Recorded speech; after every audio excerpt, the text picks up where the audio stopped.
Republicans have rejected Congressman Jim Jordan for House Speaker on the first ballot.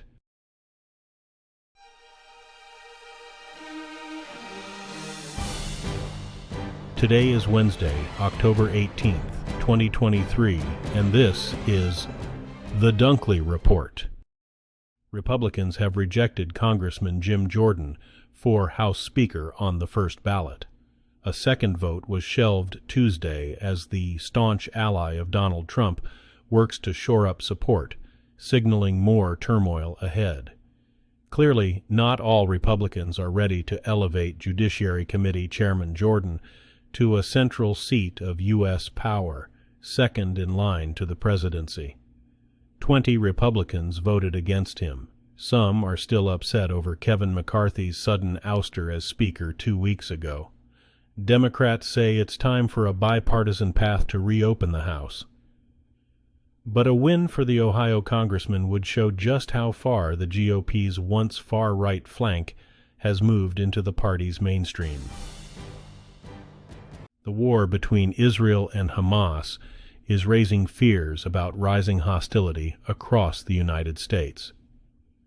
Experts say crimes against U.S. Jewish communities tend to escalate when conflict erupts in the Middle East, and anti-Muslim crimes also can spike, particularly when Americans are taken hostage or killed.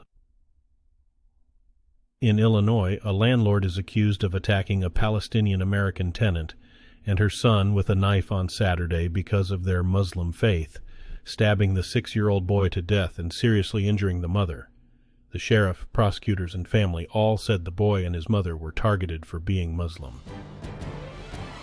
Disney attorneys want to question a previous administrator of the Walt Disney World Governing District as part of its defense against a lawsuit brought by a board made up of appointees of Florida Governor Ron DeSantis.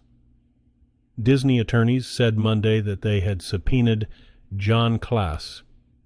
He was the former administrator of what was previously called the Reedy Creek Improvement District for 55 years, until it was taken over by DeSantis appointees earlier this year.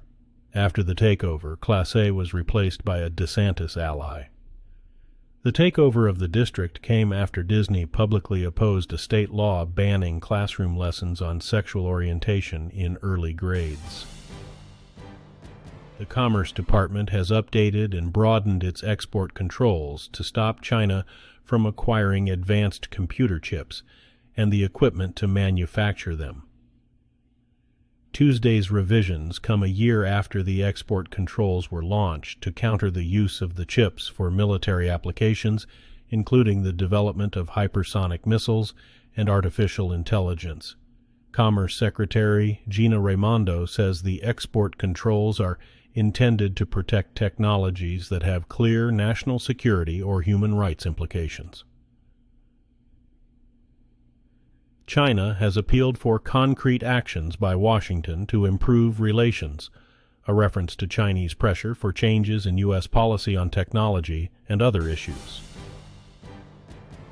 Former President Donald Trump has returned to the New York civil fraud trial that imperils his real estate empire.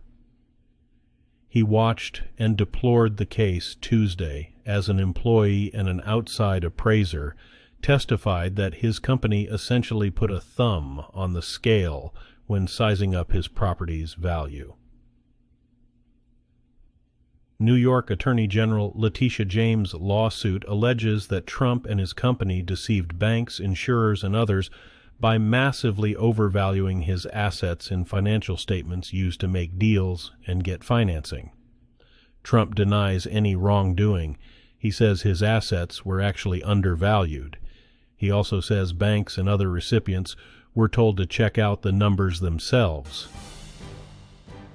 Ukrainian President Volodymyr Zelensky has confirmed that the United States quietly delivered a small number of the long-range ballistic missiles Ukraine said it urgently needed, and Ukraine has started using them on the battlefield against Russia. Zelensky on Tuesday said they were used effectively. He had been pressing the U.S. to provide the Army Tactical Missile System known as ATACMS, President Joe Biden had promised the missiles last month. Their delivery to the warfront gives Ukraine a critical ability to strike Russian targets that are farther away, allowing Ukrainian forces to stay safely out of range. Authorities in the Belgian capital shot and killed a Tunisian national, hours after they say he gunned down 3 Swedish soccer fans, killing 2 of them. Investigators are still trying to determine a motive for Monday night's attack in Brussels, which happened not far from where Belgium's men's soccer team was hosting Sweden in a European Championships qualifier. Acting on a tip, authorities say they tracked the attacker to a cafe, where they shot and killed him. A federal prosecutor says the man posted a video online in which he claimed that he had killed 3 Swedish people and said the Quran was a red line for which he is ready to sacrifice himself. A clinical trial is recruiting thousands of volunteers to try to figure out if 3D mammograms are better than standard 2D imaging for catching advanced cancers. The trial includes a large number of black women who face disparities in breast cancer death rates. The study has enrolled nearly 93,000 women from several nations and 32 U.S. states. The newer 3D technique has been around for a decade, but there's never been conclusive evidence that 3D is better than 2D at detecting advanced cancers. Previous studies did not randomly assign patients to a screening method, the gold standard for research. Stalled spending on electrical grids worldwide is slowing the rollout of renewable energy and could put efforts to limit climate change at risk if millions of miles of power lines aren't added or refurbished in the next few years. The International Energy Agency said in a report Tuesday that the capacity to connect to and transmit electricity isn't keeping pace with the rapid growth of clean energy technology like solar and wind power, electric cars, and heat pumps. IEA Executive Director Fatih Birol tells the Associated Press that a long line of renewable projects are waiting to connect to the grid, and they could generate 5 times the amount of solar and wind capacity added worldwide last year.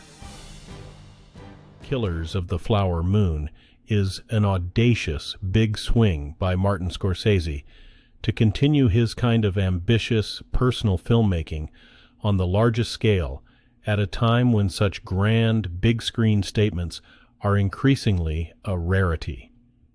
In an interview with the Associated Press, Scorsese says he considers the film about the systematic killing of Osage Nation members for their oil-rich land in the 1920s an internal spectacle, more so than the backroom dealings of Casino, the bloody rampages of the gangs of New York, or the financial swindling of the Wolf of Wall Street. Killers of the Flower Moon is the story of a crime wave. The film is in theaters Friday. Today's news was reported by the Associated Press. This has been the World News for Wednesday, October 18th, 2023. Thanks again for joining us at The Dunkley Report.